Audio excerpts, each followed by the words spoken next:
In case anybody thinks that a lack of technological advancement uh, doesn't mean that there's truth, here's what someone with an incredible command of technology was able to create online. And you would think by this level of detail that it would be a reflection of what you should believe. Um, I really don't know what to say about this other than should we start calling people flatists? I, as opposed to the big globalists that are trying to take over the world, or the big planists or the philatelists? No, wait, that's stamps. Um, but they do have a really great view of Santa's village here. I mean, and you can see now why Santa is able to do what he does, having a giant little mini globe, candy cane colored mini globe, above the North Pole. Would give him an incredible view of all of the children and whether they are being good or naughty.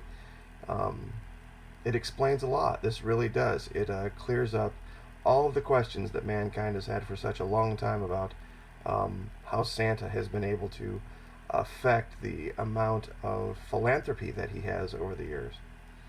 So I'd like to thank the folks who put this together for clearing things up for us. The truth is now abundantly clear as to what is really going on, and we should probably get away from this term globalist, because now globalists don't really exist. They're planarites or flatalists, or we'll have to think that up. Of course, we'll leave that to them because they seem to have a command of the truth. Anyway, in real news, um, in Brazil, there is an excellent, and I use that term loosely, opportunity to talk about the differences between right and left in North America versus South America. This issue down there with this strike is a good, there's nothing good about it. I mean, the people are going without a lot of things, but there are some points here that are illustrated that can show you very clearly that what you think of as right and left and what they think of as right and left are very, very different. And the reason that I think this is important is because we don't live in a society anymore where the things that we believe don't have a global meaning. They absolutely do.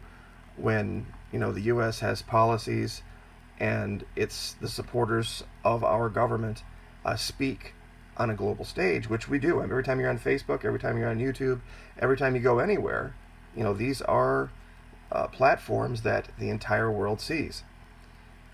So we need to understand the differences that we have in the people down there who are conservatives, who are seen as leftists. Up here, those same beliefs make you a conservative. It's very, very confusing. But this article here about the trucker strike that caused all these problems, far-right presidential candidate Jair Bolsonaro went out on a limb to support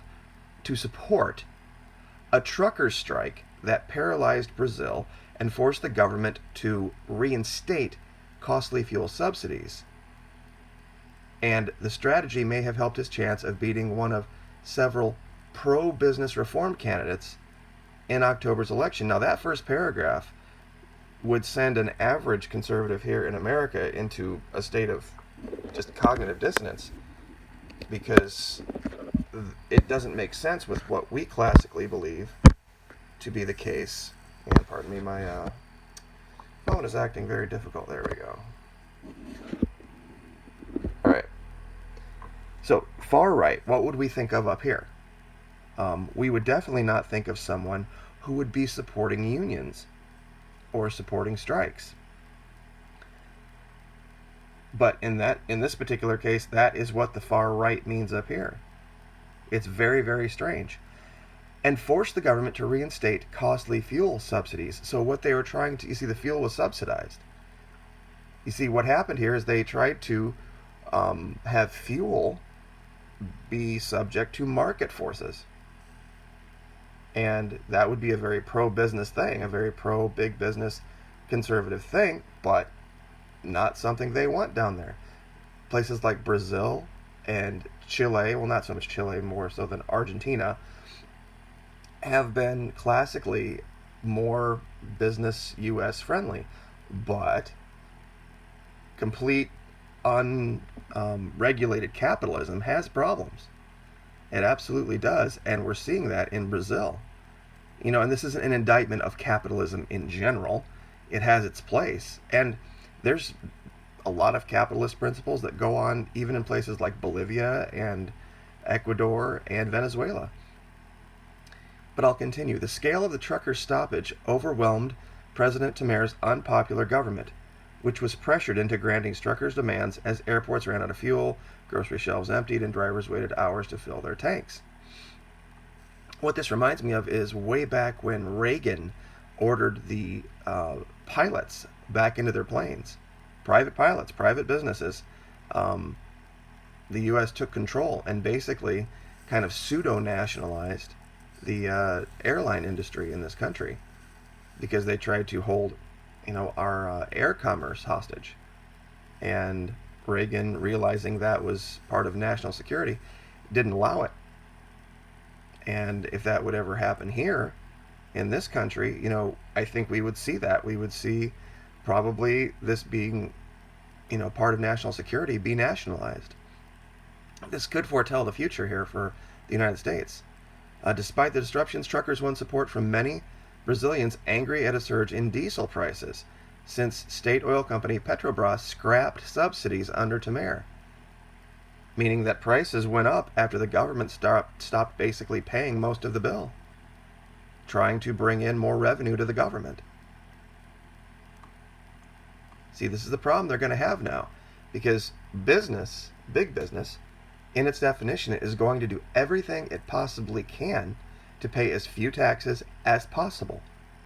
And that's just, I guess, quote unquote, good business.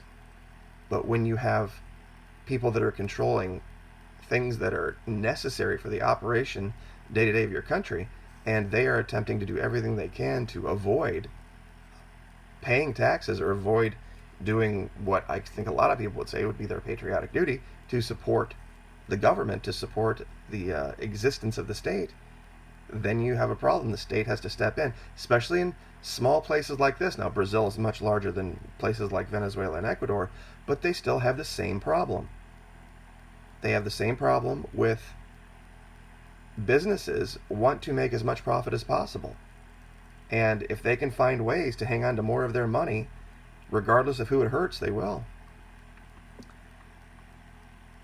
Let's see, no poll on voter intentions yet. Okay. Bolton Arnold, 63, former Army captain turned congressman running on an anti-graft platform, praised the truckers, far right, but praised the truckers for striking, fighting extortionist taxes levied by Temer's corrupt government.